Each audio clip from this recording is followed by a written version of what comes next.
Hello everyone, and welcome to a game called Monochrome Valentine. This is a uh, game about love, and it's put in like a graphic novel style, and it's in black and white. So I'm gonna play it, and that's it. That's the end of the story about how I'm gonna play it. Let's start reading. The alarm went off early again. It's been doing that a lot more frequently. I'd fix it, but I just can't summon up the will to do so. So I'm gonna keep waking up early, even though I'm tired, and I don't even have enough energy to fix my problem, and it's a very simple problem. I'm just not gonna do it. That alarm signals that it's Friday, though to be honest, I've grown to dislike the sound of my day-specific alarms. I can't remember if I had selected those sounds because they seemed fine at the time, or if I just didn't care enough to give it much thought. I knew I'd eventually grow to dislike the sound, but I didn't think it'd be this quickly. Autopilot engaged. Perhaps this was a form of conditioning. I heard the sound, I get ready for work. Alright. I don't work there anymore. The autopilot that was so engraved in my mind that I'd already gotten ready without realizing that I had already quit my job and didn't need to go. That being said, staying here any longer wasn't an option either, because that was the sound of my landlord coming for my door to come kick me out. I needed to go. That one desire was overpowering my other senses. I should stay, talk it out, scream, do something. Don't let it go. All these thoughts, which was once a cacophony of madness, now silent as still water. And the only thought left standing was that this story had run its course. I'm sorry. Chapter 1. Well, we're on Chapter 1, man, so you can't say the story is over. Okay? Stop it. Get some help. The story is just beginning, my friend. It's like I'm a marionette guided by an invisible string to my destination.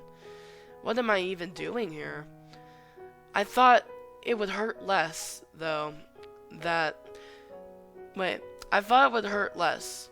Thought that I would be fine after a while. When it happened, it didn't feel real, like a phantom wound. I thought I was fine, but like a slowly festering wound. It kept growing until... You used wound twice in the same sentence, and I don't like it. I just lost control of my actions. I don't know on what level I'm operating now. Is it logic, emotions, some other driving force? I don't know. I don't really know anything anymore. In my hand, a memento from the past 2 years. A month ago, this would have sparked joy, made me feel like she was with me, even when we were too busy to hang out. But now I feel angry, sad, and empty. How did things get like this? Throw it. Get rid of it. It was as if the voice spoke directly into my ear, and my body reacted to the siren call. I reared back my hand, memento tightly grasped. Would this hurt her? Would she feel sad that I threw this away? Would she even care? Is this what I want? I hesitate. To an outside observer, I must have looked insane.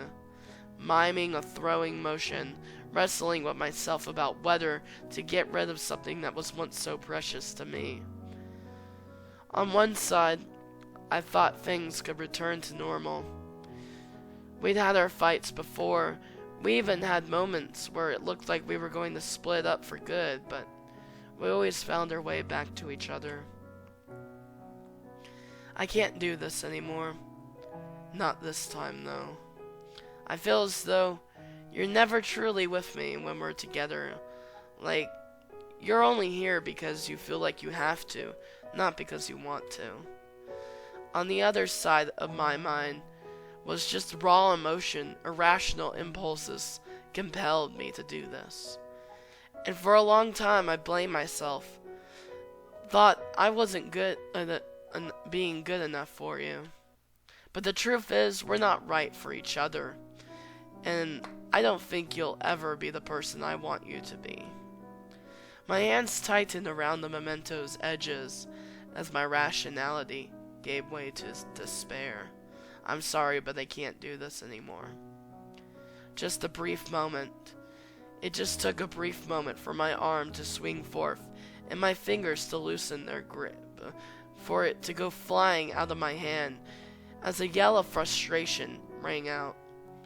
Time seemed slow as I watched from the memento veer way off course from where I intended, soaring off to the side over the bridge, and I realized too late that doing this didn't feel right.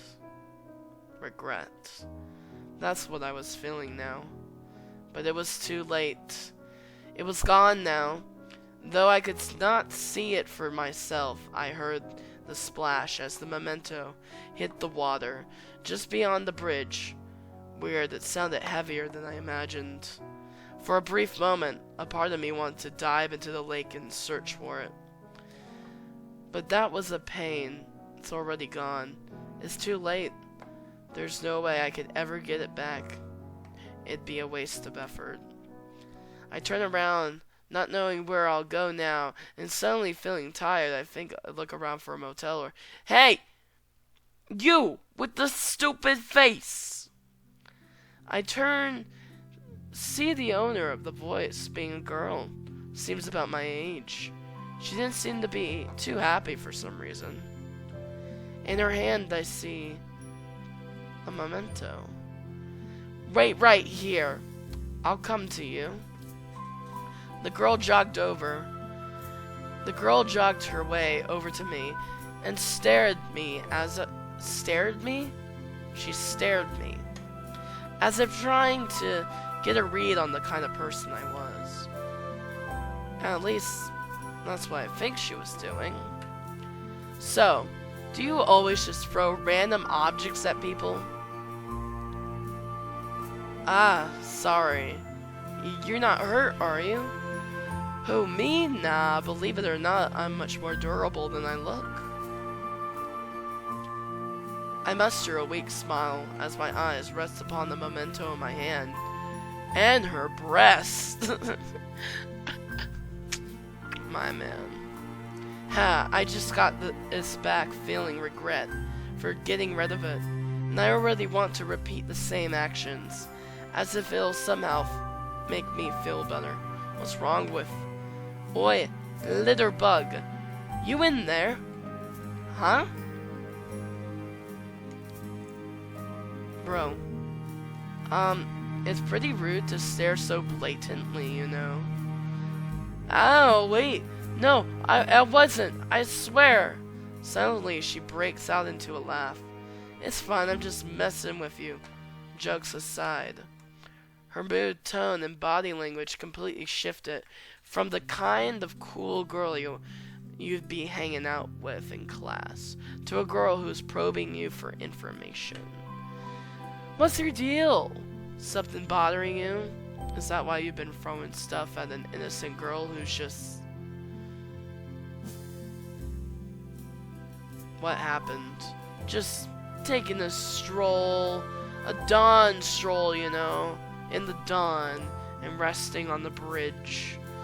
Something about her tone didn't sound right. Like there was another reason she was out here. If this were a game, I'd press her for info. But it is a game, bro. So you should definitely do that. And yet somehow I feel like I wouldn't be able to get a straight answer out of her. We are strangers after all, so I'll just drop the subject like a freaking twat. It's a long story. That's so. maybe you want to talk about it sometimes. Airing out to a sympathetic ear can make people feel better. What she said wasn't wrong. I know that talking about it could make me feel better, yet still. I looked away as if talking about it would be a shameful act, that I should just suffer in silence and not burden a stranger with my problems. Wait right here a sec. After walking up to the vending machine and making a quick purchase, she returns with her hands held firmly behind her back. Here. Thank you. From behind her back, she produced a canned drink. It wasn't my favorite, but I appreciate the gesture nonetheless. You know, when people drink things, sometimes they find it difficult to hear things. Like when someone wants to talk about something bothering them. Wouldn't it be convenient if someone could talk about their problems without worrying if someone could hear and judge them? Isn't that supposed to food? What isn't that supposed to food? What is this question? Like you can't hear someone over the crunch of what's that? Can't hear you while I'm drinking. Okay. Rather than look at her, I instead choose to focus on the lake. I don't know, maybe I should try it. Pretend like she's not here, maybe I would feel a little better. Not like I had anything to lose. I let out a long, drawn-out sigh. For a brief moment, I thought I saw her again. I was back in that hallway. I was close to someone for a long time. I could see her again. The first day we met, she strode in our dingy basement office with the manager. She seemed so out of place. She wore a nicely tailored suit, carried a briefcase, had this sort of air about her that made me think that this was a girl who would be more natural commanding departments rather than working alongside one. She seemed so far out of my league, so I never considered that we'd be anything more than co-workers. We used to work in it together. I remember she told me that she had been demoted as part of a retaliatory efforts by the company due to, as she put it, Machiavellian-esque bullshit. I don't know how to say that. Machiavellian? What is that word? It was like I was hearing her voice again. I wish I could say that we had a stereotypical romantic confession, but to be honest, we were just doing routine system maintenance, and when she asked, yes, I'm considering this to be a date. Though, I'd also like it if we just took a nice walk after work. I know how I look to others, but I don't need expensive dinner reservations or gifts.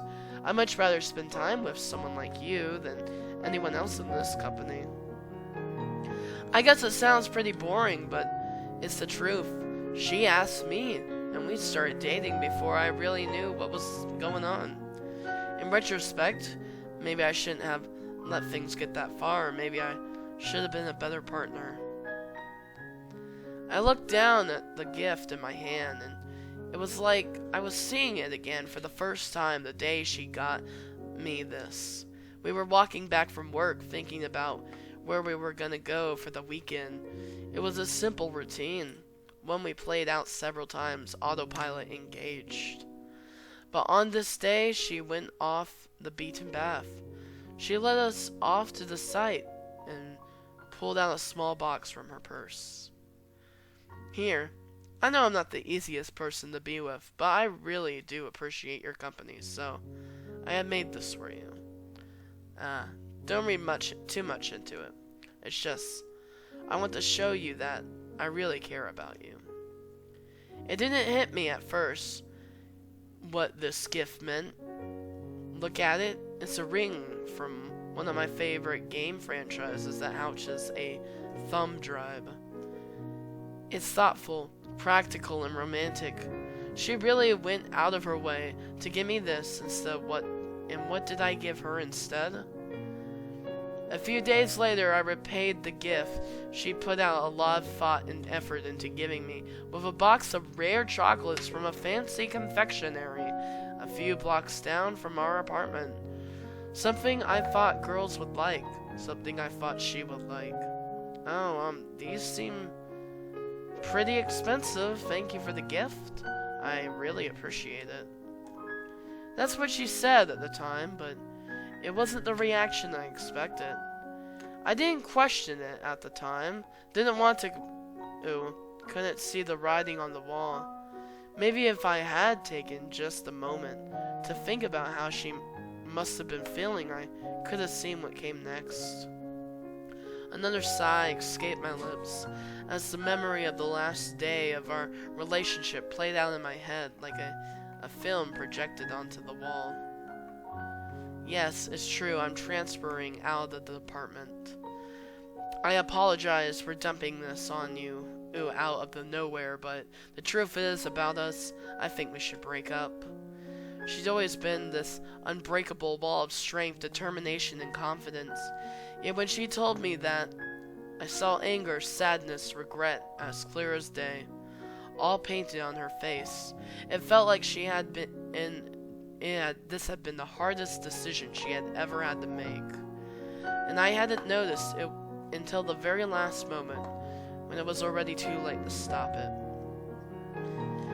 And in the moment, I just thought, please don't do this. But at the same time, another voice in the back of my mind told me something that I had been ignored this whole time.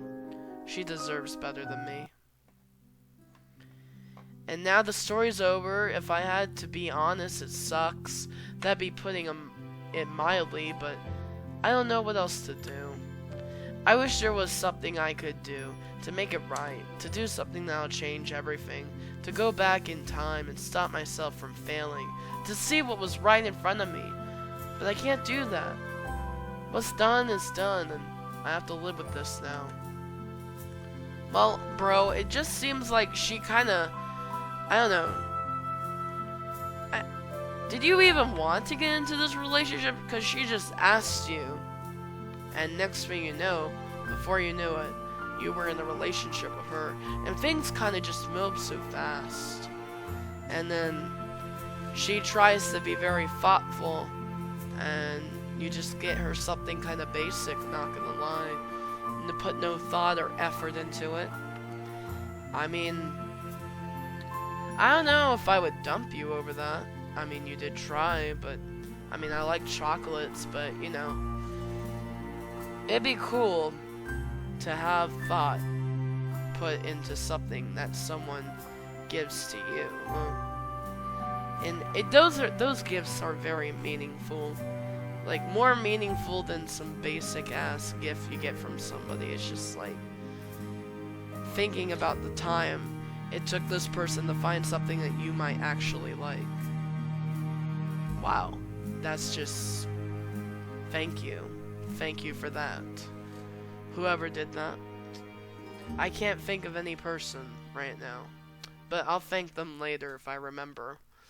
Suddenly, she stood up. I thought that she might want to walk away from this convo. It was pretty bad. Wow! My favorite word in the world. Know what I do when I get frustrated and don't know what to do? I scream. She cupped her hands around her mouth and inhaled. My landlord is a jerk! See? Just like that. That's probably an inconvenience to other people, and I don't care. I'm sad. She nudged my shoulder. Sometimes you just gotta trust your instincts and let things out, you know. Bottling it all up can't be healthy. I think people can live with a little inconvenience. I know what she was trying to say, but I just didn't really feel like doing what she was doing. I thought that it'd be an inconvenience to others, that it'd make me stand out or look stupid, that it was just a waste of time or effort. Yeah, almost every part of my body rejected her logic. Almost. In hell. I hate my job. My coworkers kept calling us in to fix problems, and they blamed us when we weren't doing it fast enough. If it's so easy, then do it for yourselves. Selena stifled a laugh. That's what you yelled about? Thought you would yell about that girl you were just talking about. Yeah, well, I'm not quite ready for that. Right? Fair enough, fair enough. I've gotta say, Litterbug, this has probably been one of the strangest first meetings I've ever had.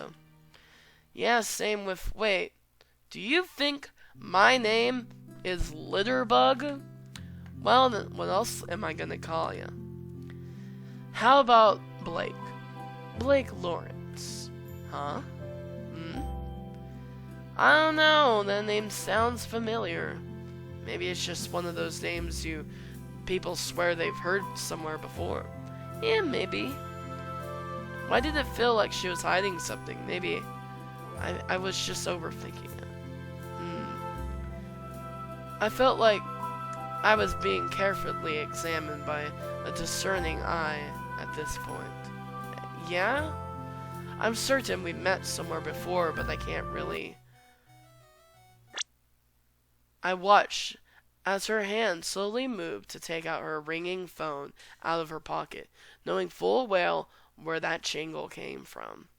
But I didn't really feel like addressing it, since the look in her eyes was telling me that she had forgotten to change the ringtone. I'll be right back. Wait, is this her? Is she dressed up as another person, or is she just herself? What's going on? Before waiting for my answer, she turns off to the side and walks a few steps away, talking to someone on the other end. I couldn't fully hear the entire conversation, mostly because she was speaking fluent Japanese, which an average person living here might not speak, but though I don't look it, my dad was in the military, stationed in Japan when I was in middle school. My Japanese language skills have become quite rusty since we've moved years ago, but I could still pick up some snippets of the conversation. Eavesdropping in Japanese. Yeah, I'm awake. What do you mean? That's the day? You're kidding. What about Akiru? You, Ryan? What do you mean? They went to a convention. I would have gone. Not much left to pack. Could probably. Suddenly her eyes drift to me and she goes silent for a bit. It's true, I haven't known her for that long. However, somewhere in my mind, when I saw that look in her eye, I couldn't help but feel that she was cooking up some kind of plan. Might have a backup plan. Yeah, I'm fine. Okay, goodbye. She looked as though she really wanted to tell me something but was unsure of. So this is gonna be a weird one because I knew we've just met. But can I ask you for just a small request, a little favor? Guess we're gonna go do it. Chapter 2, The Request. A common saying in life is often stranger than fiction. Today I would agree with that. A girl I just met who seems really nice and cute and funny and cute. Did I say cute twice? Anyways, this girl Selena. I don't know what she finds special about me, but despite knowing me for less than 20 minutes, she invited me back to her place. Oh, we're gonna do the dirty? Not for anything lewd, of course. Okay, no.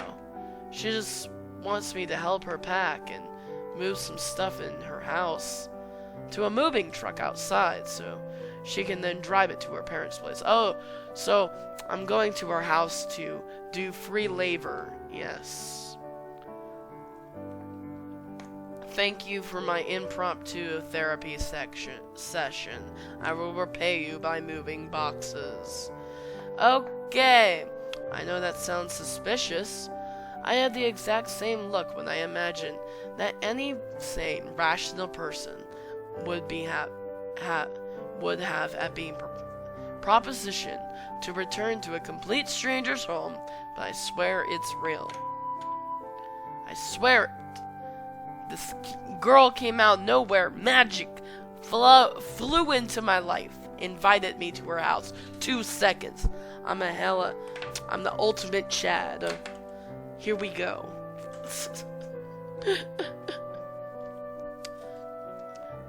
This is totally true, by the way. Not a fake story. Just totally true. There's the moving truck, after all. Believe it or not, I did point out how weird it was to invite a complete stranger to your house to handle your stuff. What if I was a murderer, or a thief, or an alien? Seriously, who would trust someone this much so quickly? Her response was to look at me for several seconds, and then smugly smirk at what I assumed was the idea of me being threatening. I don't know if I should feel flattered or insulted. So why didn't I say no, if I knew how weird this whole situation was? Well, she can be surprisingly persuasive. If this were an RPG, she'd have dumped all her points into charisma and could convince the final boss to give up his 1,000-year plan to bring about eternal darkness, and instead to close down shop, buy a suit, get a new house, and go back to school while working weekends at a local diner. Hey Blake, yo, you in there? Huh? I must have been standing in the front of the truck for a while, in a trance. To the outside observer, I probably looked insane. Anyone ever tell you that you space out a lot? Maybe. So, this is my moving truck. What do you think? It's big. Seems like it hauled a lot. It smells very much like a car, yes. Continuing off the RPG analogy, that would have been a pretty low deception roll. Okay, I admit it. I'm not a car guy. I'm a failure of a man. Oh no! He doesn't know about cars! What even are you doing with your life? I don't know shit about cars. Oh crap. How long have I been standing out here without saying anything? Quick, say something, so it seems like you were paying attention. Apples! You think the truck's manufacturer is Apples? That look of pity in her eyes hurt my soul. Yeah, it could have been an apple truck. Quick, change the subject. So this seems like a pretty nice neighborhood. How long have you lived here? Nailed it. Yeah, conversation complete. Oh well, I've moved here a few months ago from my old place. It was a bit closer to my job, but guess that's not really an issue anymore. You only moved here a few months ago? Yep, guess it was just time for a change. She stretches as she says this, and I had that feeling again.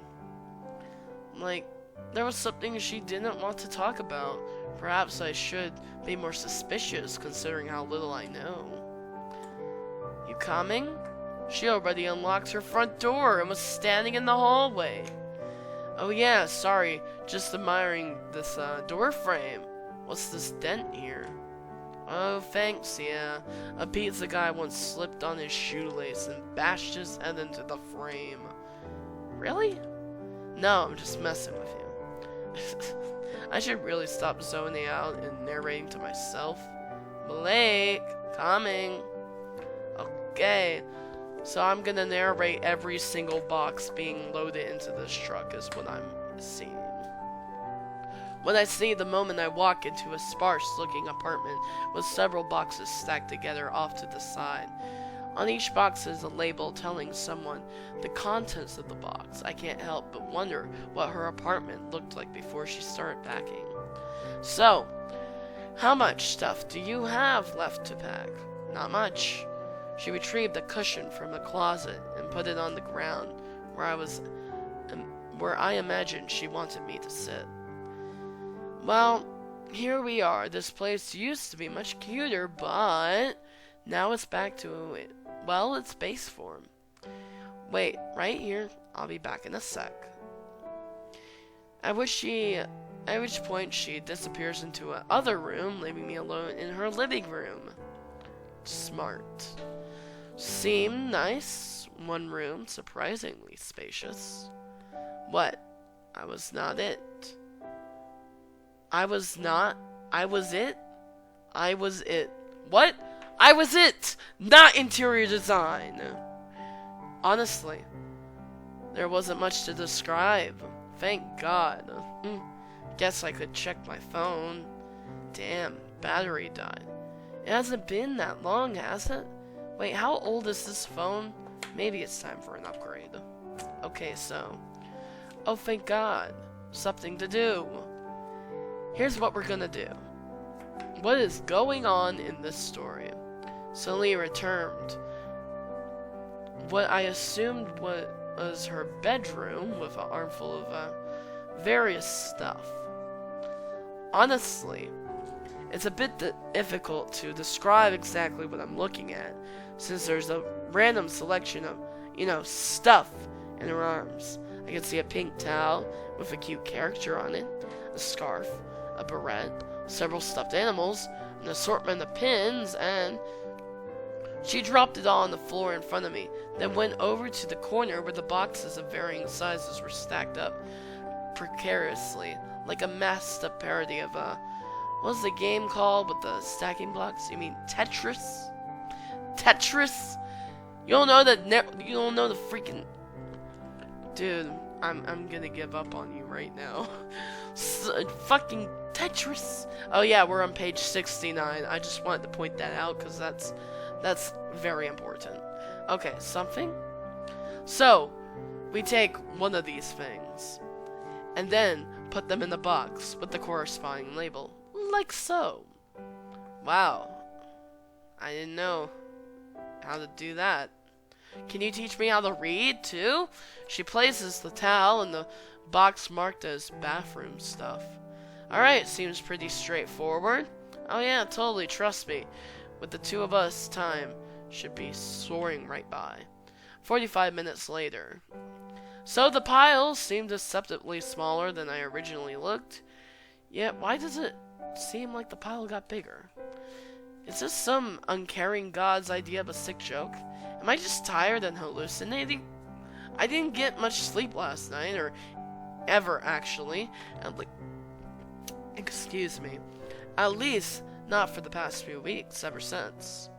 Alright, with Selena's, let's call it nature, it's pretty hard to focus on the rift between me and Ashley. Is that a good thing?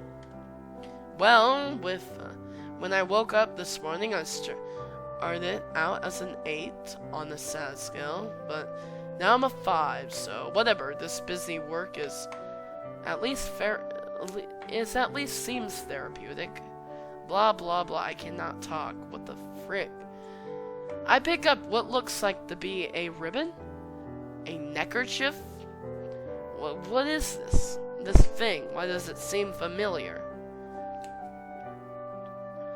I picked up, oh hey! I can't believe I brought that home with me from home. What is it? Turn it over. Turning it over, I see what seems like an emblem printed on the fabric. But I don't see what that has to do. Wait a minute. This emblem looks familiar. A bird flying through a crescent moon isn't necessarily fancy for. Oh, this was the crest of Tukyu Middle School. Ding ding ding, that's right. Hey, what's this mark on the bottom here? On the tips. Ah, I see. Going through my fashionista phase, so I didn't feel right wearing the same exact thing everyone else was wearing. So I colored in the tips with some dye. The teachers didn't notice? I'm honestly as surprised as you are. I see, though. Why do you have it? I like to steal the neckerchiefs off preteen girls because I'm jealous of their youth. Really? Oh my god, no. I went there when I was a kid. Jeez, what kind of weirdo do you think I am? Actually, don't answer that question. I need to preserve my image as a cool beauty with a megawatt smile. But how do you know about it? Oh, well, I went there too. Though I wouldn't exactly call my experience a pleasant one. Not that I could remember much, but it seems that whenever I think of it, my time there, that is, I feel more annoyance than joy. Of course, that might just be because everyone hates middle school. True, middle school sucks, I can agree. You're kidding, that's such a coincidence. Wait a minute. She paused in the middle of folding that towel and looked right at me. Remember when I said you seemed familiar to me? Yeah, that was like a half an hour ago, right? Oh yeah, so hear me out. You know the symbol, I know the symbol. What if the reason we seem so familiar to each other is because we've met before over a decade ago back in middle school? That'd be a heck of a coincidence. I know, right? But what if it's true and I've been stalking you for your entire adult life? Because ever since middle school, I've been mindlessly obsessed with the idea of you. Do you speak fluent Japanese? Sorry, I overheard you later. I do, yes. My mother is a Japanese citizen, so I spent a lot of my childhood in Japan. Oh yeah? When I was starting middle school, my dad took us with him when he was stationed in Japan. Well, the timeline sure adds up. Ooh, do you remember what class you were in? Sorry, I was going through some stuff at the time, so I can't really remember a lot of the finer details. I can barely remember what my homeroom teacher's name was. Oh, that sucks. She seemed genuinely disappointed by... Oh! You know what? Never mind, she's back. I think I have a yearbook in here somewhere. If I can find it, then we can figure out we were in the same class. Well, alright, could it be fun, I guess. Great, so I'm gonna check in the boxes, cause I know it's in here somewhere. Wait, should we be unpacking stuff and we just unpacked? You know, we just packed this. Do we need to unpack it now? Doesn't that seem counterproductive? Sorry, can't hear you digging. Okay. Something told me that Selena was the type of person who was not easily deterred once she decided on something. It's not a bad trait, and in of itself actually is kind of cute. And I can't really say that I'm not curious. She did seem familiar. Maybe we were friends in the past, though it's weird that I don't remember her. Selena isn't exactly a common name in Japan. Maybe she used a nickname or a middle name or a completely different name altogether. Then again, it's been about a decade since middle school. People forget things all the time. The mystery of our prior mating aside, we should probably finish packing these boxes. I can't imagine she'll be able to rent that truck forever. Reaching into the pile, I picked up what looked like an old camera. With the advent of digital cameras and phones, I don't really see a lot of these anymore. Unfortunately, I didn't know enough about whether this was a professional camera used even today, or at least a few years ago, or if it's more of a vintage camera. Not that there's anything wrong with vintage gear. Old stuff can still be good or useful as the top of the line. Bro, you don't have to explain every thought about everything you see, my guy. Oh my god. Oh hey, I remembered that. It's Tsukiyomi. Tsukiyomi? Yeah, that's the name of my camera. Well, not the name of its model. I named it. was really into this one show at the time where, never mind. She takes the old camera carefully in her hands, as if it were a precious treasure that could break if handled poorly. When I started middle school, my dad came back from one of his business trips and gave me this. According to him, he won it by freeing a genie from a bottle under the pale moonlight in a game of chance. Really? No, he was obviously lying. I think he just saw it in a display window for a discount and bought it for cheap. Oh, the memory stick is still in here. She ushered me over to sit next to her and look into the imager reader thingy. See, here, my brother's birthday. Why do you have him in a headlock? When you grow up in a house of brothers, you learn to be tough, or they snap your heads off the dolls, you know. Assholes. Did they really happen? Next slide. Wait, no, seriously, did that actually happen? Oh, and here's the dress I made for the school play. Oh, hey, I think I remember that one. Yeah, the teachers let the students write the story because they were sick of putting on the same performance every year and wanted something new and fresh. Yeah, though in retrospect, putting a bunch of hormonal preteens in charge of writing was not the best idea. At least the dresses were good. Bro. Next slide. I wish I could see these. Oh, hey! This was from my high school graduation trip. Huh, weird.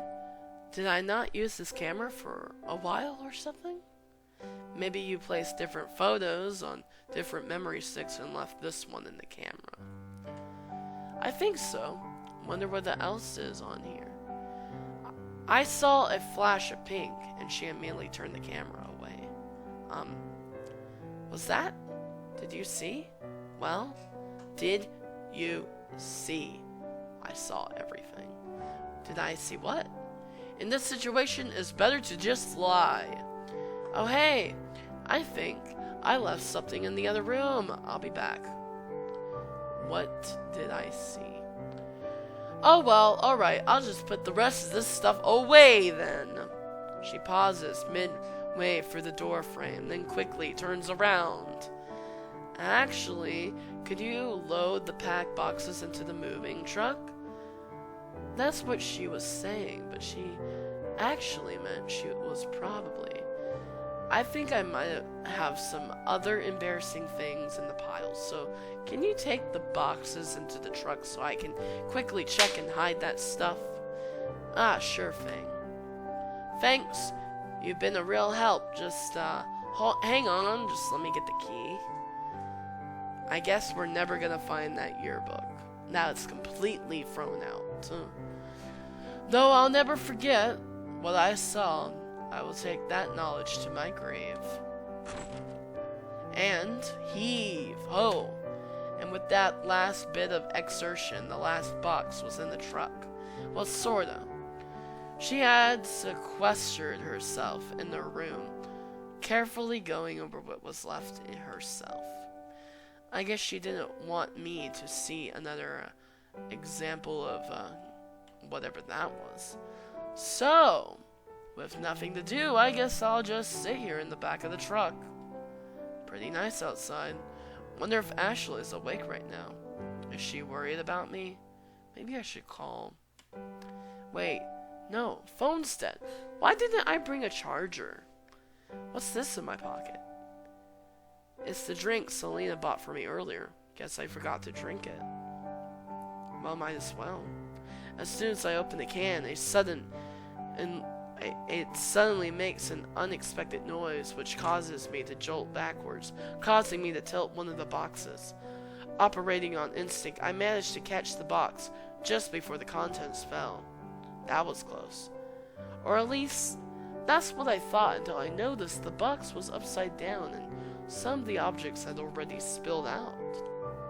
Ah crap, better clean this up.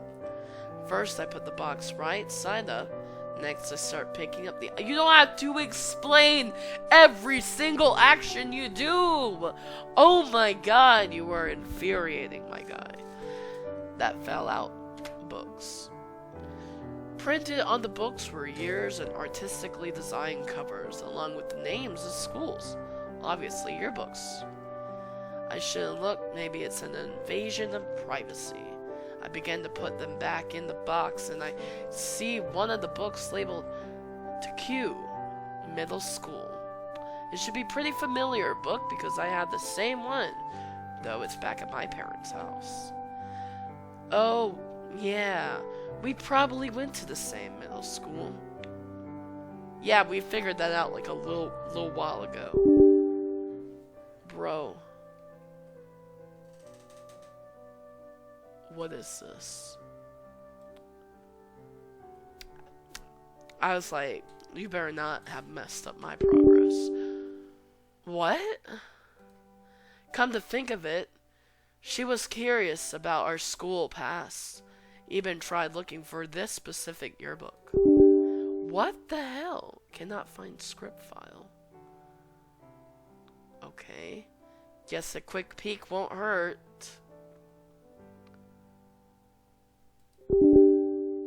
What? I dispensed with the cautions approaching and immediately opened up the yearbook. Now let me see where I am. I don't know how that happened, but we're gonna go on. It didn't take long to find me. Class 2B, back corner row in the class photo. Heh, even in the past, I still had an introvert streak. I guess the more things change, the more things stay the same. Now let's stop wasting time. Where's Selena? Looking in the class list yielded no results. No one named Selena in the bunch, and no one who looked like her. Guess she wasn't in my class then. But then why would she have the yearbook, bro? A quick scan of the other class lists yielded no results either. Her name's Selena, right? Was I spelling it wrong? Did she maybe go by a different name? There's gotta be a hint. Some way to tell her apart. Hey, what's this mask on the bottom here, on the tips? Right. Marks on the tips. I went back to my class, scanned for a girl with marked tips. Nothing. Next class, there she was! There she is, with the marked tips. Just to be sure, I looked in the other class photos of all the girls in our year. She was the only one with the dyed tips. Thank God I found her because of that convenience, that thing she did when she was in middle school. I really didn't want to go looking through the other years or in the other books.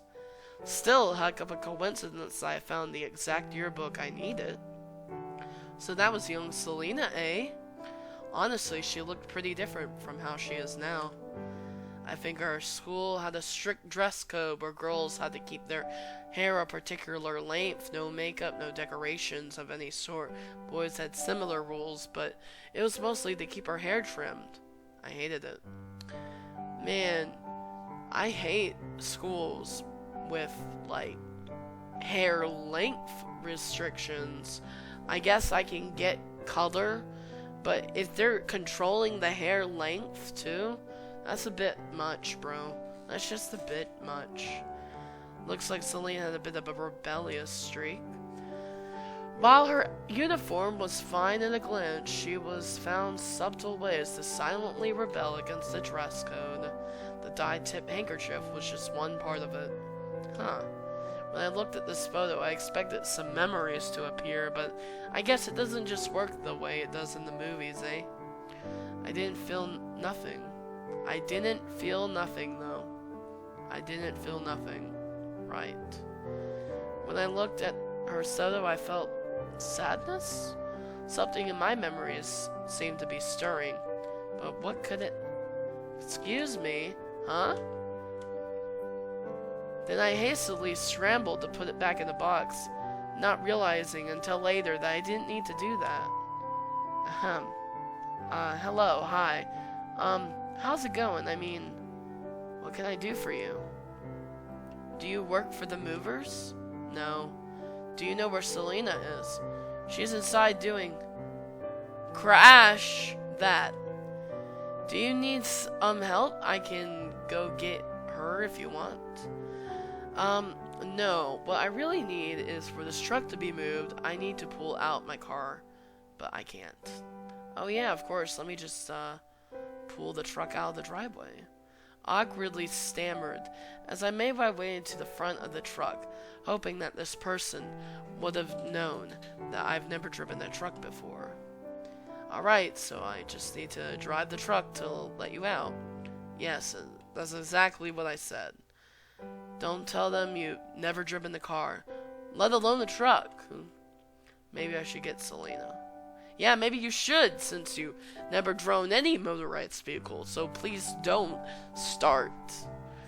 The tapping of their foot impatiently on the ground was almost like a max rank taunting spell. I'll show you. I'm just going to be moving the truck forward slightly. How hard can that be? Bro, this is disastrous. Don't do it. After hopping up to the driver's seat, I put the key in the ignition after fumbling with it. Then I turned the key, expecting to hear the engine or something turn on. Instead, there's a stalling sound like the car refuses to start. Crap. So, do you know what you're doing?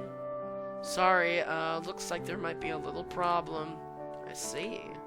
The neighbor pulls out their phone and swipes it on. Well, I'm gonna go back inside and make some coffee. See ya. And I was alone again. Weird interaction. Why did I have it? Well, what's wrong with it?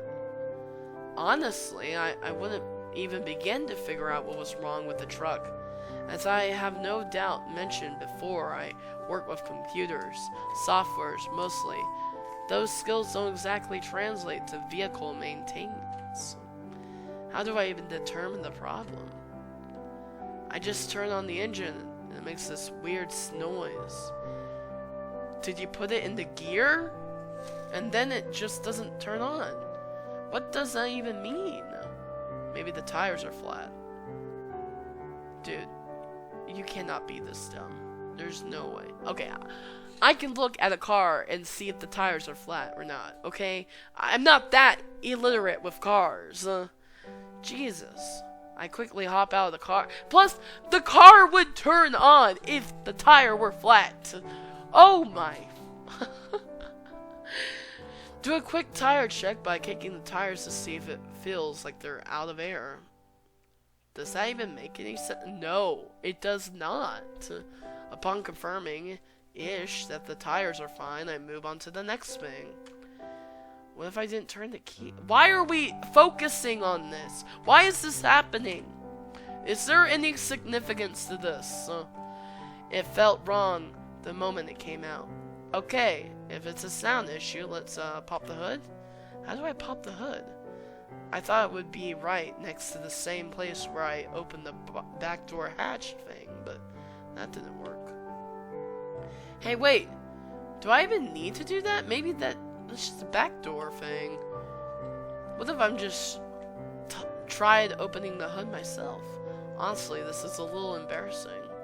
You should be embarrassed. You should be very embarrassed right now. I condone your embarrassment. I was startled by Selena's sudden presence. Oh hey, how's it going?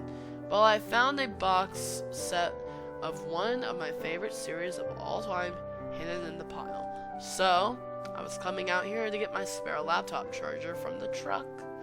But then I saw you here and had to watch what you were doing, and she looked at me with the same pity you show to a child playing basketball who didn't even get close to sinking a shot in the hoop. I'm a software guy, I mumbled under my breath, mostly for my own ego more than anything. What was that? Nothing. I just casually scooted over so Selena could get into the driver's seat. Oh yeah, that shouldn't be too difficult to fix. You know how to fix cars? I grew up in a house with enough brothers to start my own baseball team, remember? In that kind of household, you learn a few things here and there. And I'm gonna head in the back and get my toolbox in the meantime. She produced a slip of paper and pressed it in my hand along with a $50 bill. Remember that convenience store we passed on the way here? While I fixed the truck and helped Rob so they can go to their mistress's house. What? And help Rob so they can go to their mistress's house. Can you pick us up some snacks? You can buy some stuff for yourself as well and keep the change. Sure. Great, thanks. Oh, one more thing. If they have Heliozen in stock, can you pick me up some? Actually, more than the snacks, I want that drink. They only sell them in that specific store. Okay, that seems doable. Well, I'm off then. Take care, come back soon. After we're done moving, if you want to stay and watch the series with me, I'd be happy to have you join me. Well, okay, good luck, bye. Bury her up. She seemed like the bossy type of person, sort of reminds me of someone in a way. I don't hate that, though. I don't hate that. Do I have a type? Chapter 3! Oh my god. Chapter 2 was horrendously long. For no reason. With all this random stuff happening that didn't need to happen, which prolonged the story, which didn't need to happen. All these extra words, you didn't need them. You didn't have to put that much.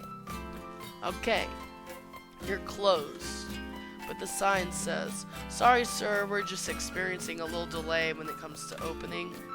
The man, who I could only assume was the clerk, stood behind the door with just the crack open, while frantically looking behind him everywhere once in a while. If I didn't know any better, I'd think this was some kind of diversion and he was robbing the store. He did seem pretty suspicious. And I don't mean that he looked suspicious. I mean he was sweating, twitching, looking around, and was holding a baseball bat behind his back.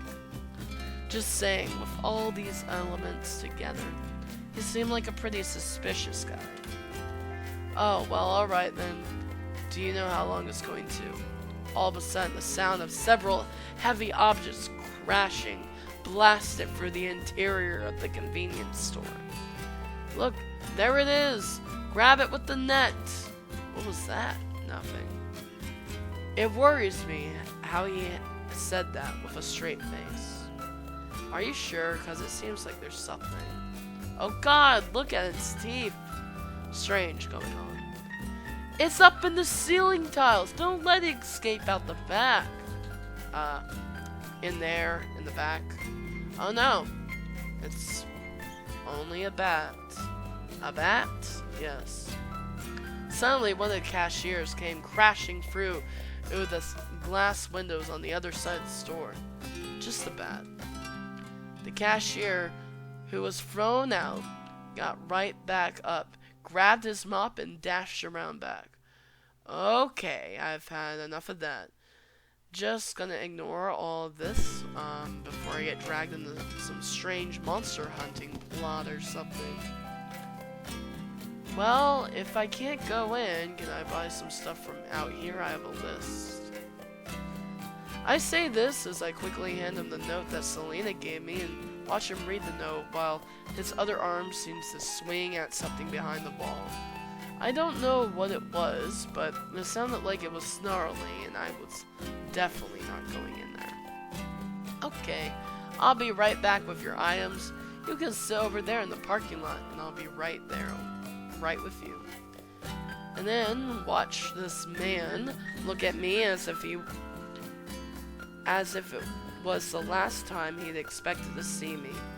What was that sentence? Take a deep breath and then shut the door behind him. Along the several locks being engaged, scream something in another language, and then more snarling. Considering how unusual this day has been, this convenience store tops the charts in weirdness. I don't know. I feel like if I were watching this from an outsider's perspective, I think this whole episode feels a bit weird and out of place, like having a samurai duel in the middle of a period drama with about an upper class nobility in 19th century England. Still, they say the truth. That truth is often stranger than fiction. At least this will be an interesting story to tell to my descendants if I ever have any. I'm not alone here. It's a convenience store, but the parking lot almost resembles a tailgating party. Were the items here really that special?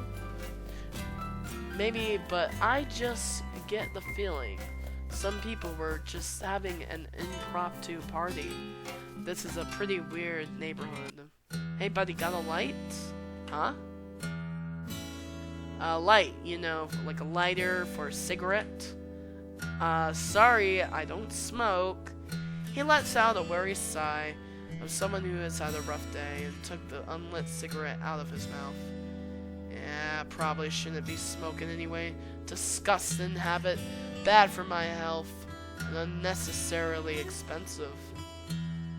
As he says that, he puts the cigarette back in the pack and Hook shots the pack into the nearest garbage bin. Nothing but net.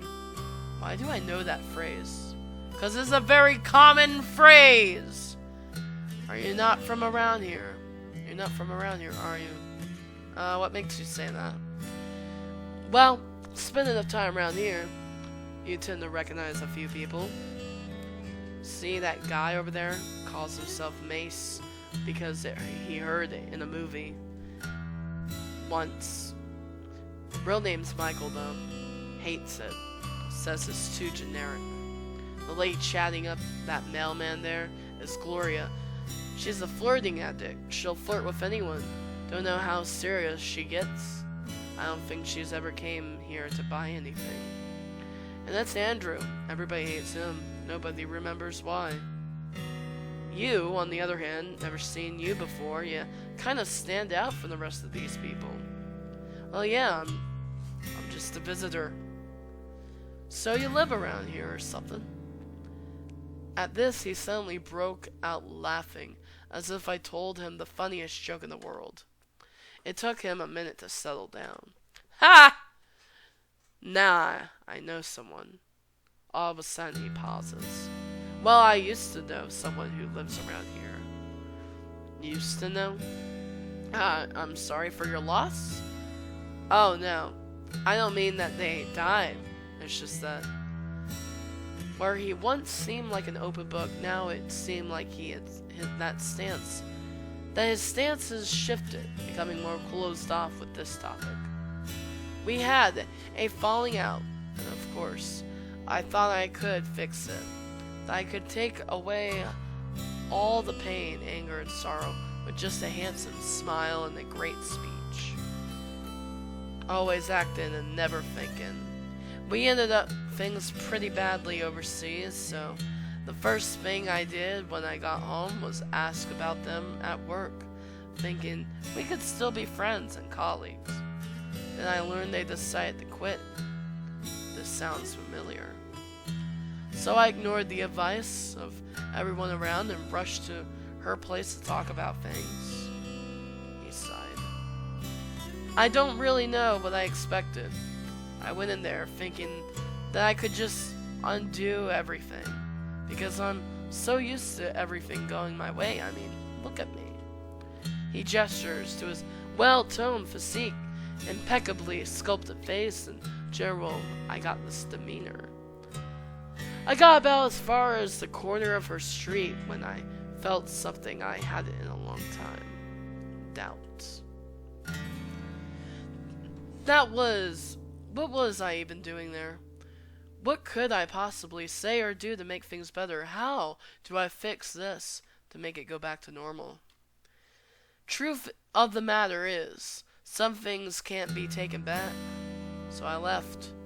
Had my chauffeur, turn the car around and drive off without accomplishing anything. Chauffeur. Such a strange word. Strangely spelled word. Anyway, why am I even talking about this to a complete stranger? Sorry, man. You probably got better things to do than listen to me whine about my love life. Yeah, I don't even know why this is relevant right now. Why'd you break up? Beg your pardon? The person you were talking about, was she your girlfriend? She was someone I was fond of. We weren't exclusive, but she was the person I was spending the most time with. Right, so what went wrong? I suppose the honeymoon phase had ended. I left overseas for a job which gave me something I hadn't experienced in a while. The feeling of freedom. I didn't realize how much the prospect of commitment felt like a cage. But I'm guessing she wanted something more. Who doesn't? I had always known we were going to have that conversation, eventually. But I'd simply chosen to ignore it. We ignored a lot of our things. Our plans, our differences, our level of commitment. Yeah, I get that. Honestly, it was only a matter of time until it came crashing down. And so after that, you came back home and wanted to see her again. That was the plan. And now? The sound of a honking car cut him off. I turned to see a fancy limo out on the street and the driver waving to this mysterious man. Well, there's my ride. Wait. I stepped between him and the car. I don't know why. This wasn't my problem after all. Are you really just gonna walk away? What if she's alone, crying, desperately seeking someone to tell her things are gonna get better? Are you really just going to leave her in this state to fend for herself? Bro, what the fuck is that question? Aren't you just running away because you don't want to deal with the fallout? And that's why you ran away from home? I said something unnecessary. You've said a lot of unnecessary things this playthrough. This isn't just about me, is it? No, sorry, I spoke out of turn. What happened to all my fire? Seems like maybe we have something in common. Look, I can't tell you how to handle your own love life issues. However, you might have a point. I'm running away from this mess I made. If this were a movie, I admit that you're right. Rush down to her place with flowers and chocolate and tell her that I was wrong about everything and I want to give us another shot. The thing is, that's just now is that thing is gonna play out. I wish I could say them. I'm choosing to walk away for her own good. But the truth of the matter is, I'm not strong enough to handle it. Not yet, at least. Excuse me, sirs, I got your stuff here. Like a knife through butter. The store clerk managed to cut the tension by inserting himself between us with a cart full of shopping bags. He hands a bag of items that we asked for to each of us. Later, find out that he had mysteriously gone missing, leaving behind several strange symbols. What? Huh, oh right. I forgot why I came here. Hey, you were looking for this too. In his hands, he holds the can. Yeah, I was just shopping for her. Come to think of it, what was Selena to me now? We seem to have a past together that I don't remember. She's been nothing but friendly to me, even though this may be the first time we truly met. Are we friends now? I must have been standing there blankly again. Anyone ever tell you that I have a bit of a habit of spacing out? Sometimes. All the time. Huh. Well, here, take this. Without letting me reject it, he just places the can directly into my bag. Considerate payment for listening to me bitch and moan about my love life.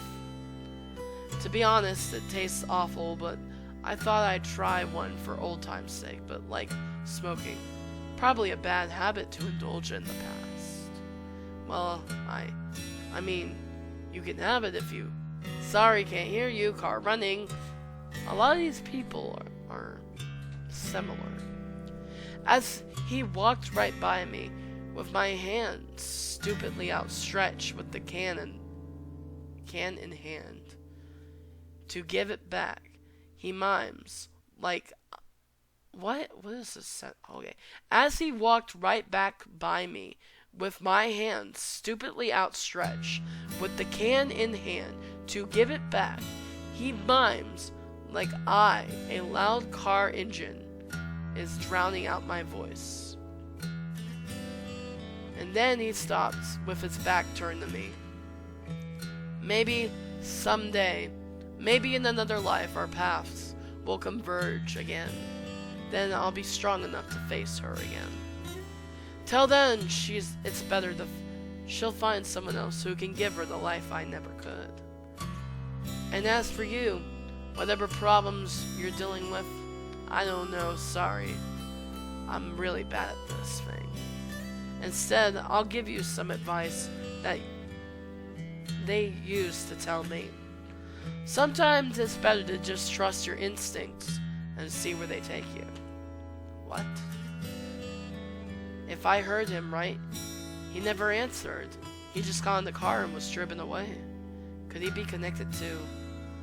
That'd be one hell of a contrived coincidence. There's a lot of coincidences in this story. But stranger things have happened, though. My walk back to Selena's place felt longer than before. Maybe it was because I was carrying something heavy on my mind. Guess lots of people are having relationship troubles. When I got back, I saw that the truck had been moved. In addition, I didn't see Selena anywhere. Guess she must have gone inside waiting to watch that series. I stepped through the threshold, expecting her to greet me with a joke or relief at seeing the stacks. But that didn't happen. Weird. Did she step out? No. Then why would she leave the door unlocked? The door to her bedroom was cracked open, and inside I could hear. The sound I heard was something I didn't expect, though. I heard the unmistakable sound of sobbing. I carefully peeked into the crack of the door, and just out of the corner, I could see Selena sitting against the wall, holding something in her arms and crying. From this angle, I couldn't see, From this angle, I couldn't see, and while I was curious, I didn't know if I should intrude on this scene. The thought of what the mysterious man said flashed in my mind.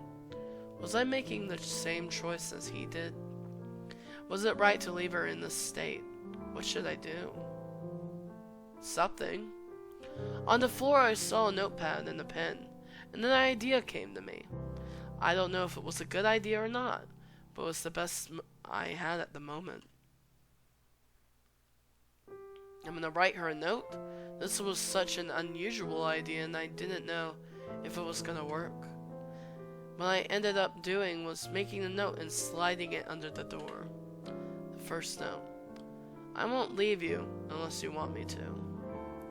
The second note. You've been a good person to me and I want to return the favor to you. The third note. I've never been good at this sort of thing, but I don't know any phrase that can make you feel better, but I'll be here so you won't have to be alone. And like that, I just waited, sitting with my back to the wall. I could hear her shuffling behind the door and sniffling, though she tried to suppress it. Something she said earlier rang in my ear. Sometimes you just have to trust your instincts. Just trust my instincts? I scooted over without looking. I stuck my hand inside the room. Just my hand, though. Nothing happened. I thought this was stupid and cringy. Maybe I'm making things worse, but to my surprise, I felt a hand gently grip my own. Even though I couldn't see her, even though she was trying to be as quiet as possible, her grip told me everything. I thought about saying something, but that would just ruin the moment. Something about this felt familiar. I remember hearing about something going down in the classroom next door, and the girl had bumped into me while running away from the scene. Rumors spread quickly. Rumors that she was in a fight and she'd been accused of cheating, and that she finally snapped due to bullying, and she'd had an affair with the teacher's son. All kinds of shit. Later that day, I got strong-armed into taking over cleanup duties for a classmate. Said he had a hot date. That I never had anything to do, so I just handled the cleaning duties for today. Jackass, you're only in middle school. Your hot day is just going to... What is that? Chronal Queen dies. Chronal Queen dies. For an after-school meal. What? Still, who was I to disagree? My nature had always been a passive one. So I just did what I was told. Because what was the point in raising a fuss? They weren't gonna do it, and someone had to. Might as well be the foreigner who barely spoke the language and had no friends. When I was taking out the trash, I remember hearing someone crying beneath the stairwell. I remember trying to look and someone shouting back in English to not look at them. My first instinct, like always, was to remain passive. Just ignore it and walk away. Go about my business, it doesn't concern me. Not this time. I tapped the side of the stairwell with my palm and reached my hand down over the railing, being very careful not to look at them like they wanted. It seemed stupid at the time. It was just something I had read in a manga. To my surprise, then, just like back then, a person I couldn't see gripped my hand. A person who held back a wave of sorrow beneath the mask of a happy girl. I wish I could say that we started a nice friendship here. That this is where we got to know each other and share in our hardships. But that's not the way this story ends.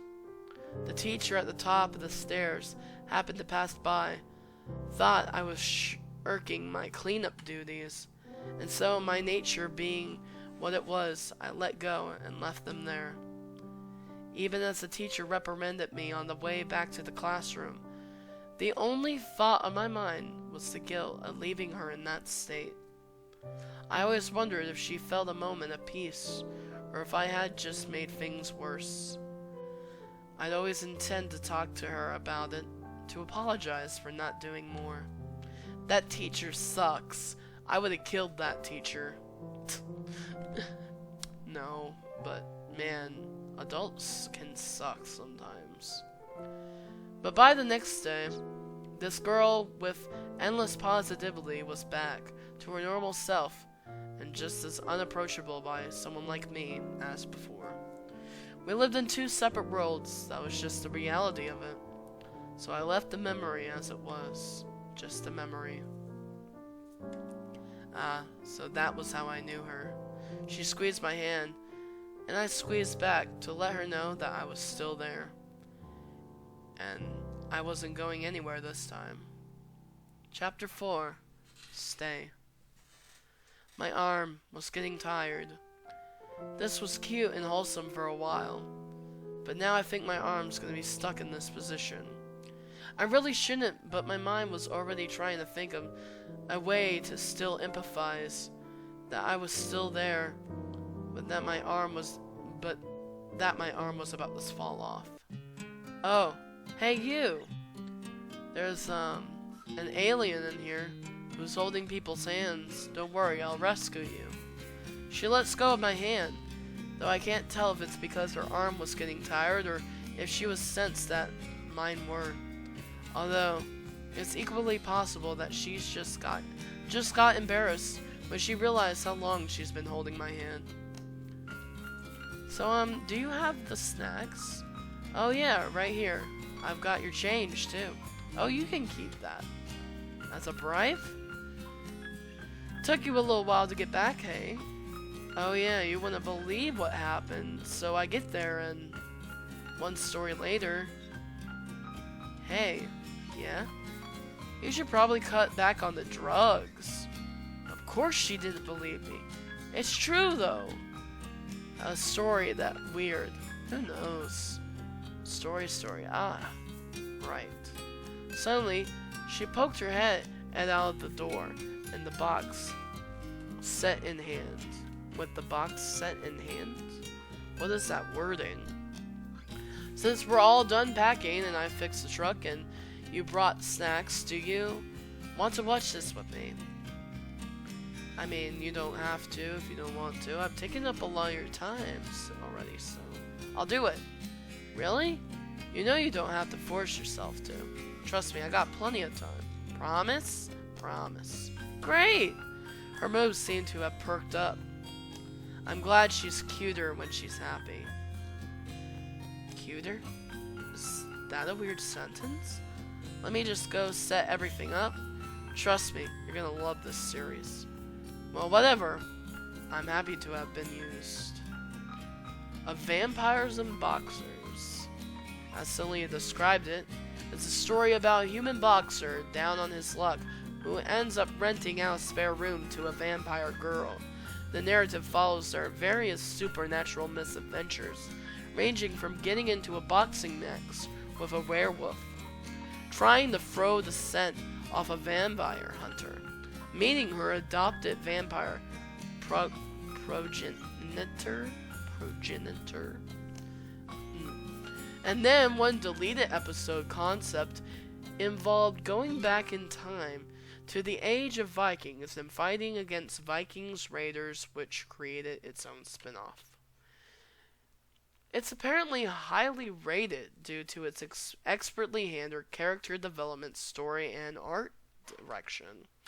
But tragically, it suffered from seasonal rot after the network heads kicked out the original creative team and started trying to chase the trends and social movements.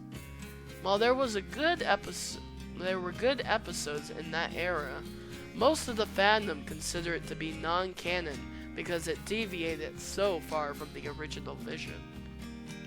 Then it had a revival when the original creator came back from a long sabbatical, who managed to reacquire the license from the network, who were trying to release a bunch of unnecessary, horrible spin-offs.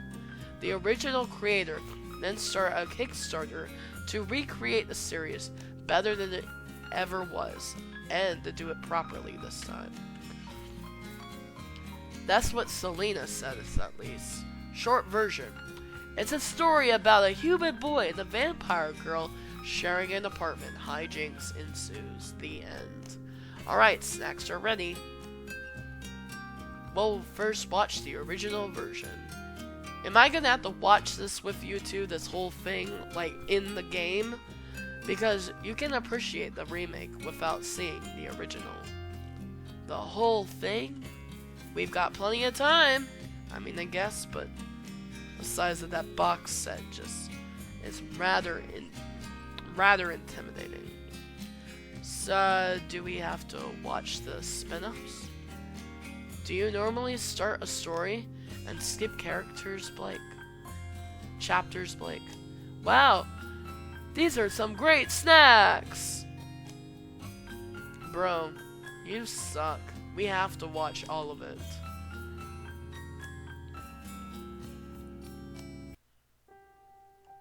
Huh. So that was the first episode. Seemed a bit rough around the edges, but there's something appealing about it. It makes me want to watch the rest of the episode. Also, I didn't expect the fight scene at the end So cool! Come to think of it, Selena's been pretty quiet for a while. Wonder if she's okay. It was even better than I remembered. She's sobbing. She began the process of learning the true meaning of friendship. Next episode. According to Selena, after the end of season 1, the network executives exerted more creative control over the franchise. Everyone who originally worked on the show would be replaced. Midway through season 2, even I could tell how different the writing was. For a few episodes leading to the end of season 2, they changed the writing format to an 11-minute format, which was better suited for slapstick comedy shows rather than the deep emotional drama that was this show. I didn't know what any of that meant, but that's what Selena said. Either way, the show was going downhill. So they're just gonna end like that? Yep. But what about, doesn't matter, but what happened to the Count? Resolved off screen. And what about Christina? I guess she died. What the shit kind of ending was that? I know, right? Social media blasted them for years. It's still going on now. It had such a great start too. But the network was way more concerned with merchandising than quality. Such squandered potential. Fortunately, that's what the remake resolves.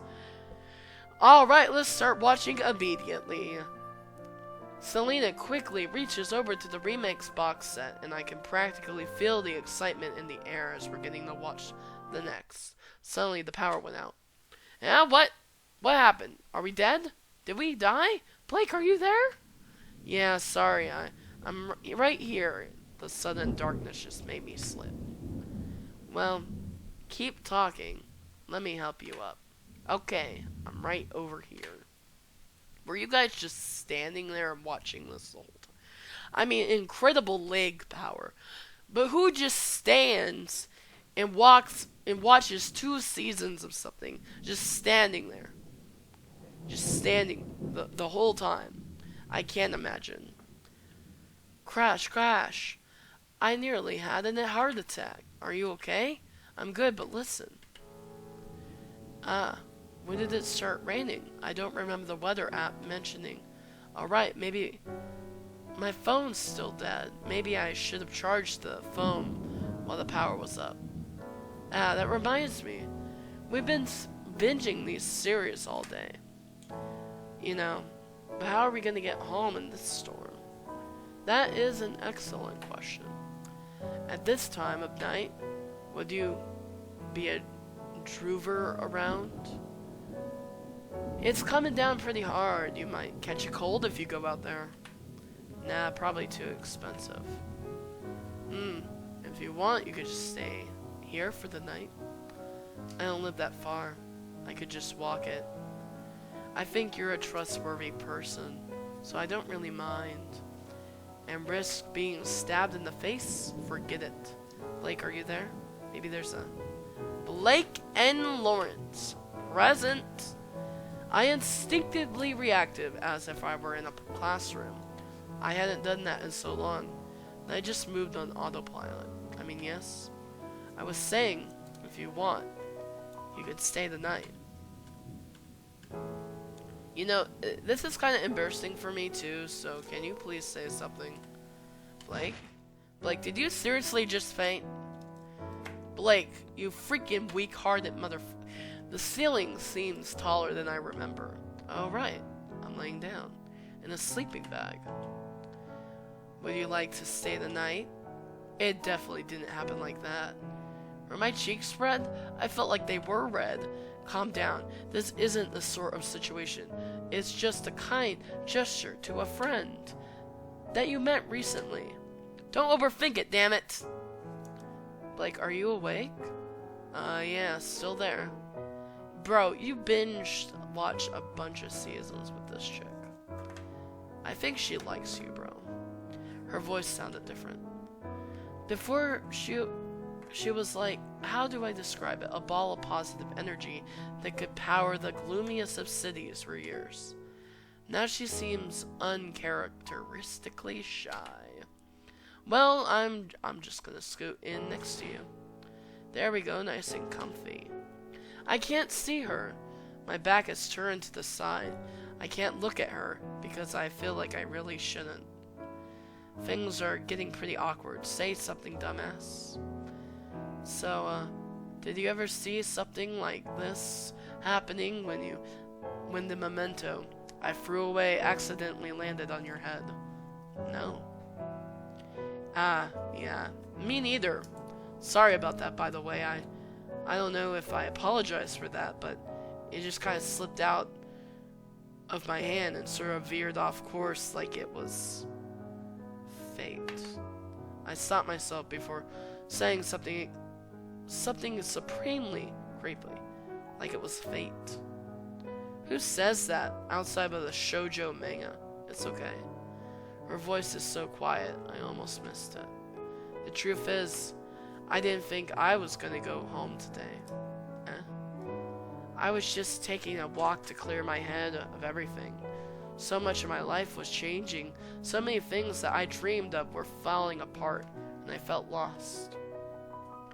And just that, I sacrificed so much, tried so hard, did everything right.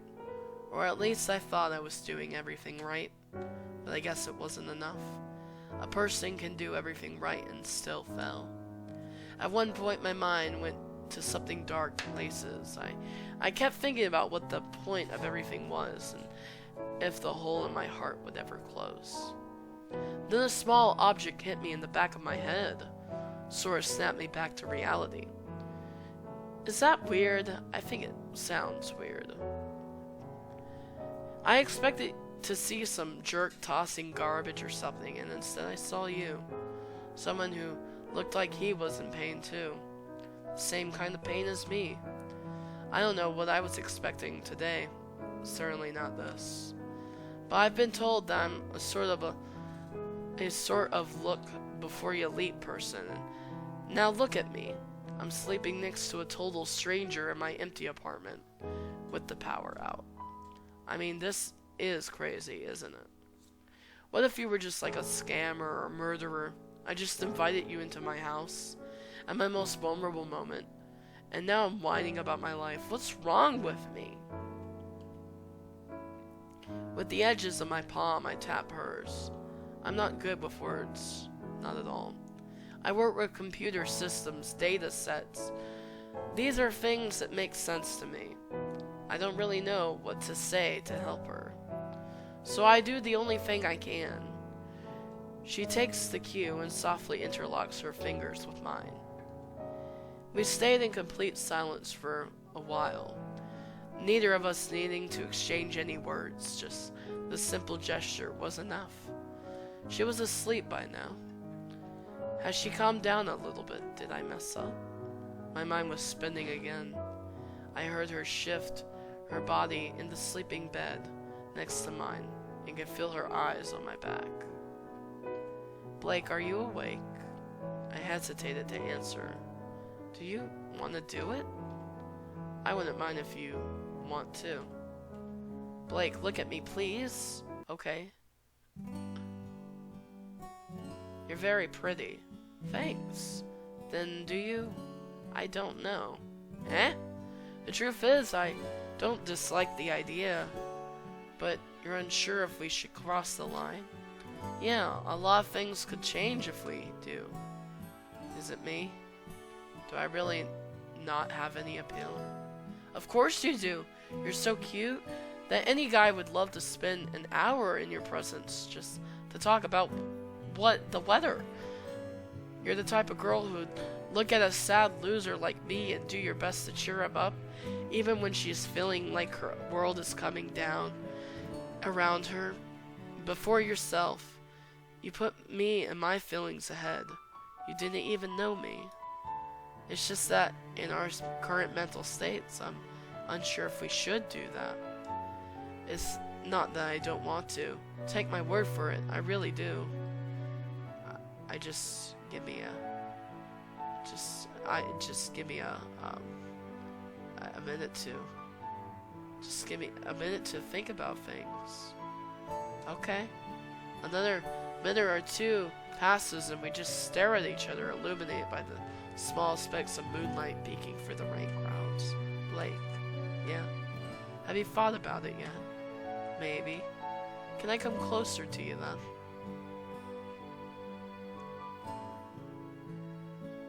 Yes. Chapter 5. Goodbye. I think most people might feel a little awkward after the events of last night. Not Selena, though. She woke up before me. It was back to her usual energetic self. You think last night was a dream, but I could still feel the warmth of her hand in mine, and... You okay? Yeah, right, sorry, I'm thinking about stuff. Alright. I was just saying, I think we're at the end of the line. Heh. We had fun together, didn't we? Yeah. Are you sad? Yeah. Me too. Guess we were having so much fun together that we forgot this couldn't last forever. Eventually we'd have to split. Much as I wish we could spend more time together. Your phone's still not working. Yeah, I guess I forgot to charge it. Hold on. After fumbling in her pockets for a bit, she hands me a business card with a very fancy design. It stands in stark contrast to mine, which seems just like I used the default template. Wish I brought some with me. Thanks. Sorry I didn't bring any of my own. Heh, it's fine. I mean, who still uses business cards, right? Obviously the same girl who uses an actual camera instead of the one on her phone, apparently. Oh my god. This is very long. This is a lot longer than I thought. We shared a brief laugh, and though we both knew it, it was time to part. Neither of us were willing to take that final step. So where will you go now? Well, probably gonna take this truck and move back in with my parents for a while, but I'll probably take the scenic route. What's the point of this truck if I can't drive it anywhere? Cool, right?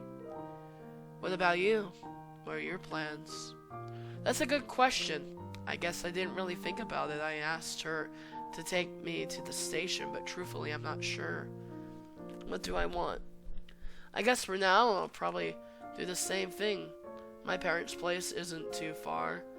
Just gotta get on the train and take a few bus stops. Not like I can go back to my old place, so I'll hunker down there until I can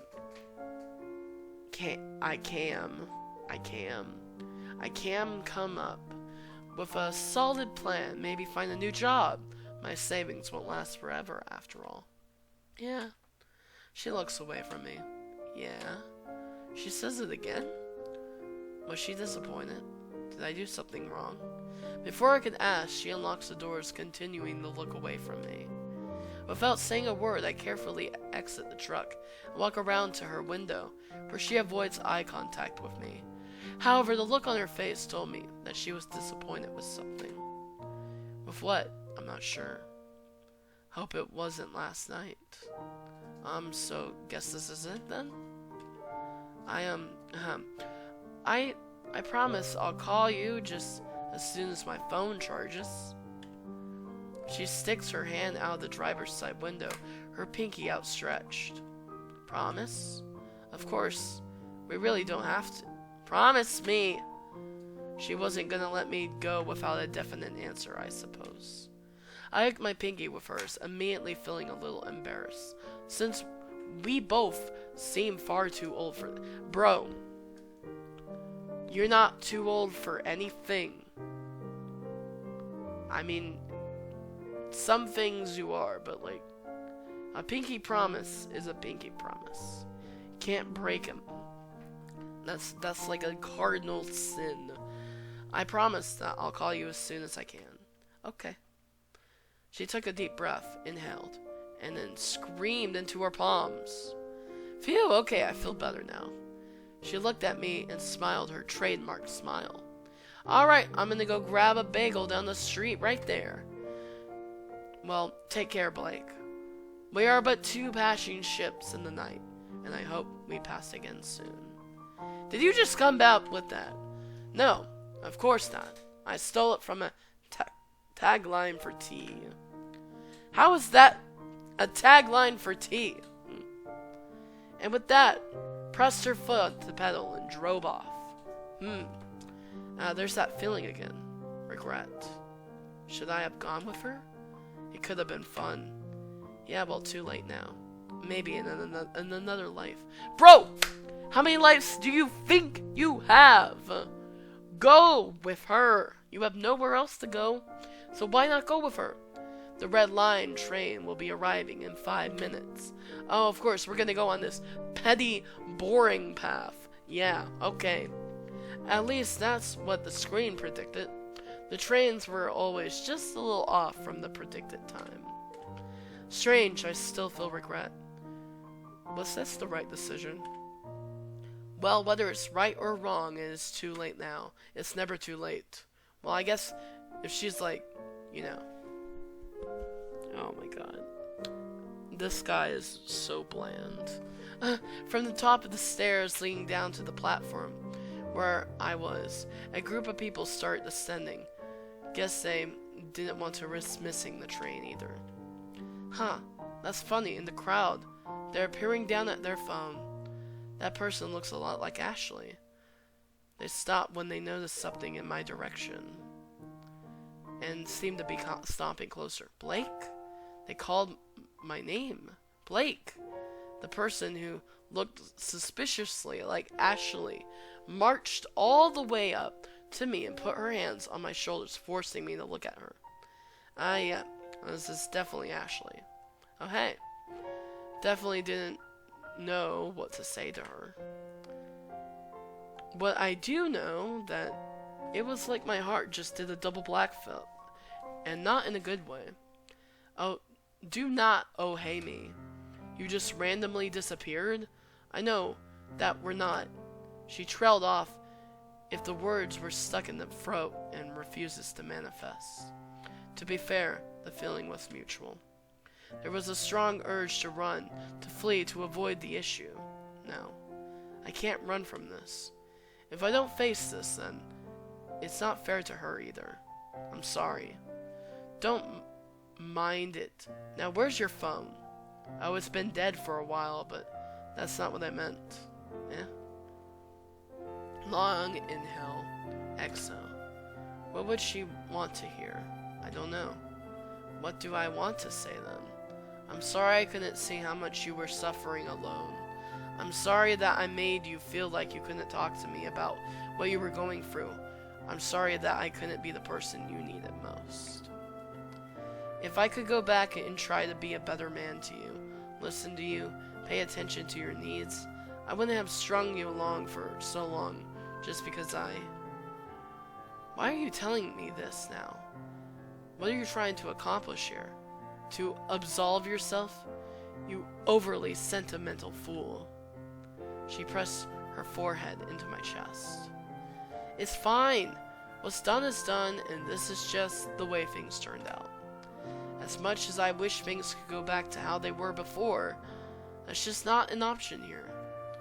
You mean before, when he was like spacing out on you all the time and just like completely ignoring your presence and not doing anything sentimental with you?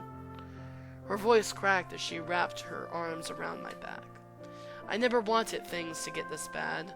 My time with you was special to me, even if things ended the way they did. You're not a bad person. I don't hate you. Your actions made me cry more than once, yes. Yes, it did. But I suffered in silence and did not talk to you like an adult.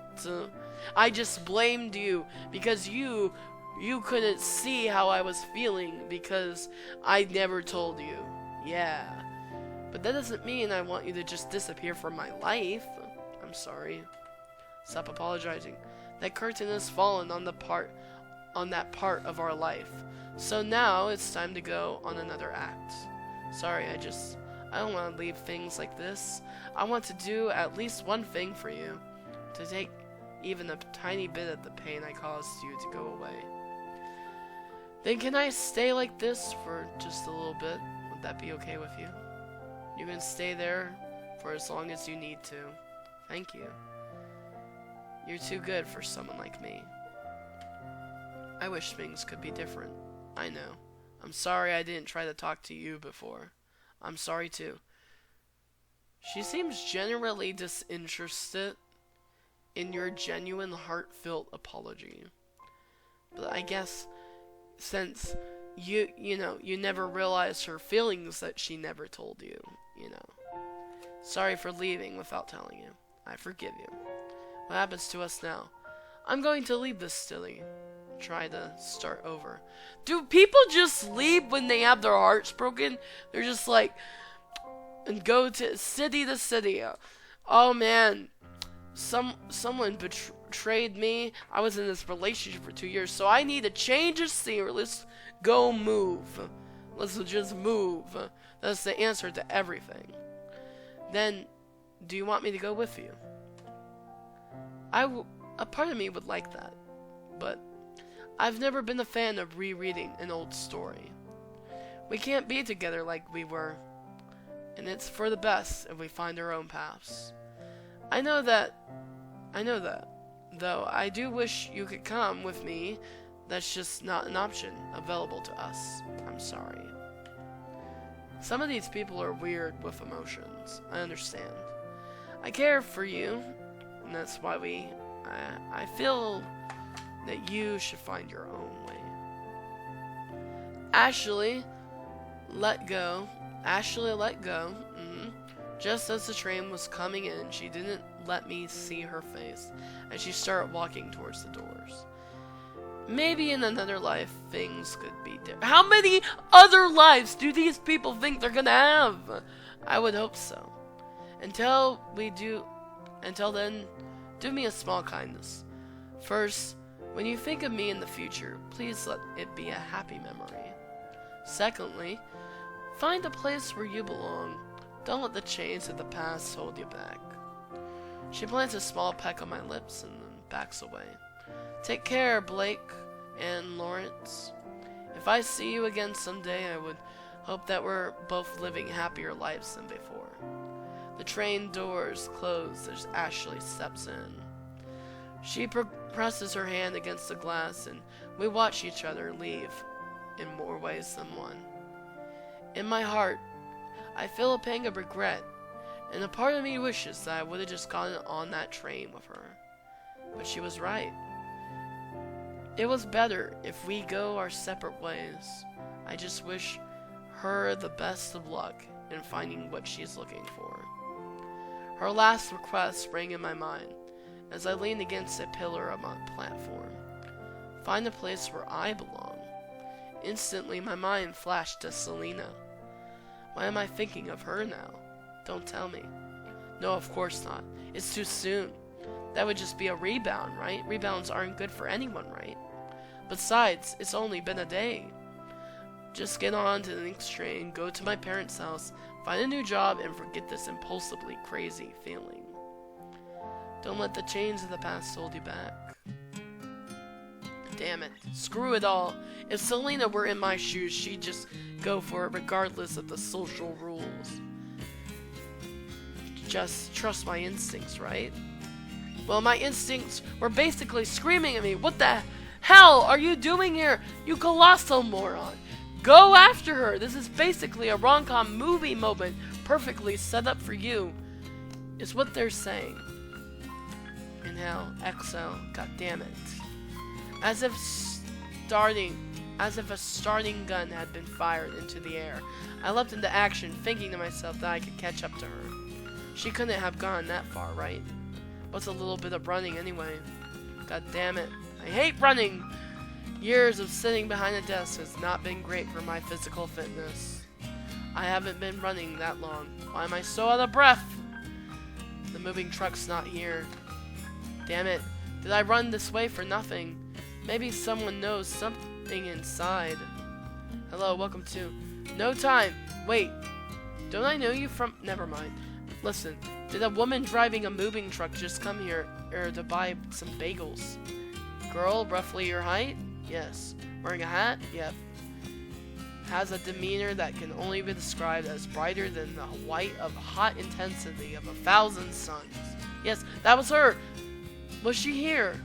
Oh yeah, she was here. Ate a few bagels by the table right over there. Kind of seemed like comfort food if you ask me. Which way did she go, please? Right there. He points down the street to the west. Right down Mulberry Street, she took her truck and went down that direction. If you're in a hurry, you might be able to catch her. Okay, thanks. My body was already anticipating the physical toll it was about to exert on it, but I didn't care. I bolted out the door like a bat out of hell. Hey! Hey! Don't you want to buy some bagels? There's a special going on. No. Because all I care is about getting my love back. Okay. He said go down Mulberry Street, right? I had just about broken into a sprint, putting the bagel shop past me, when I spotted a familiar sight in the parking lot behind the bagel shop. That's the moving truck right there! Oh, thank merciful God, whoever that may be. It's just right there. I immediately turned around and made a beeline for the truck, trying to push my legs a bit further. By the time I got to the truck, my legs were like putty. My heart was beating faster than a hummingbird's wings. I braced my hands against the side of the truck as it took a few moments to breathe. Selena! I choked out, but no one was there. I looked through the window, but she wasn't there either. But in the window, I saw the driver's side door open. So I slowly walked around the edge, and around the corner I peered. Selena, leaning against the truck toolbox by her leg, looking sullen.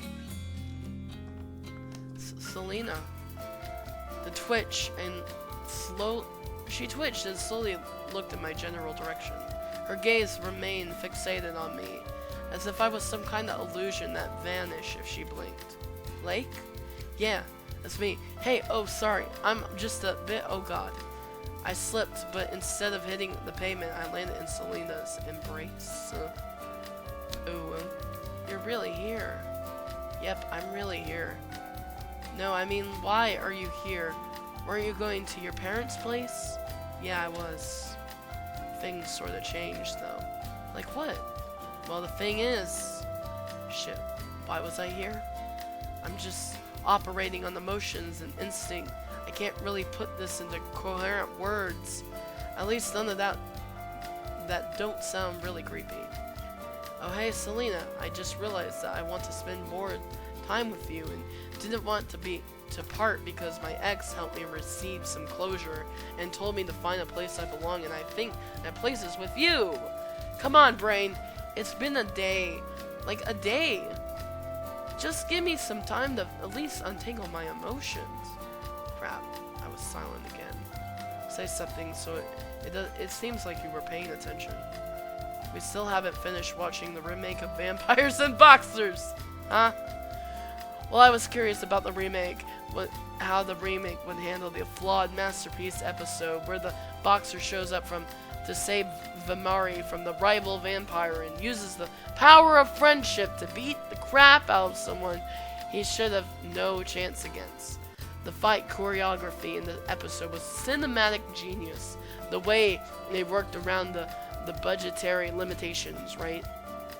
And I cleared my throat, well, more like coughed it out. And also because traveling with you sounded kind of cool. Plus, we're going in the same direction, so it'd probably be more interesting to travel together than to take separate transportation or something. I'm sorry, I think I'm babbling. She shut me up with a kiss.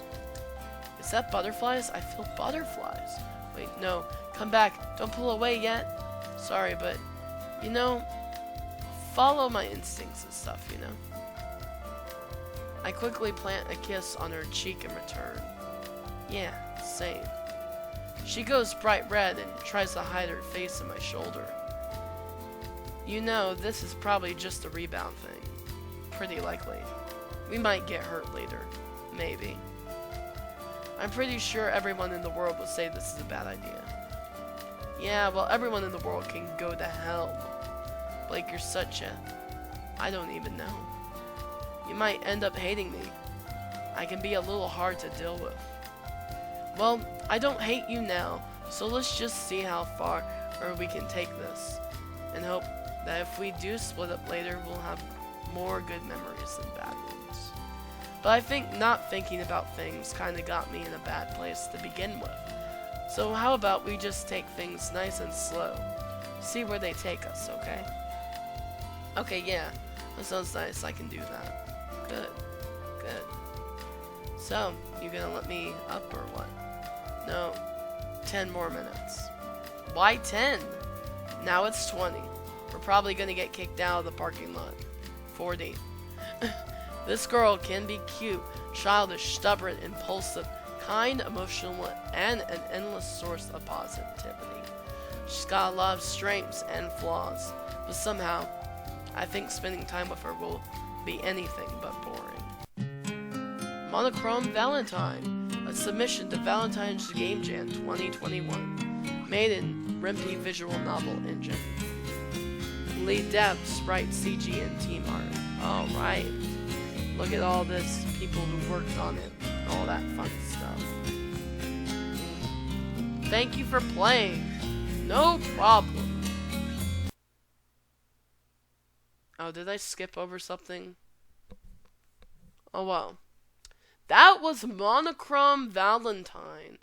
That was very long. I don't think it needed to be that long. And there were some parts where I just don't even know why it happened, but it happened. I guess it was maybe to do some character development. But like, I don't know. In the middle of kind of a story where you kind of already know where the plot's going, you don't really... I wouldn't say you don't need character development, but I would say you don't need unnecessary things to happen to the character to develop that character. You need things that move along the story, and you could see how the character reacts to the story being moved along, not these random side plots that just come out of nowhere. Like, you know, the guy asking for the car to, you know, for the truck to be moved so he can move his car. Like, why? The random guy that we met could be Selena's old boyfriend. Might be. Not sure about that one. Could be, though. If it wasn't, I don't know. And I guess they said the truth is harder to believe than I guess the fake version where that thing, the whole thing with the store doesn't happen. But if that thing with the store didn't happen, we wouldn't have talked to the guy who might be her ex-boyfriend. Anyway, yeah. Okay. So there's a lot to unpack. I mean, no, not really. I guess there's no unpacking that needs to be done, I guess. I said everything I need to say in this video as I thought it. So I think that's it. I hope you guys enjoyed this. I know it was a long one. It was a lot longer than I thought it would be. So it's probably not going to be very edited well, but I hope you guys enjoy it nonetheless. And thank you guys so much for watching. I will see you in the next video. Goodbye.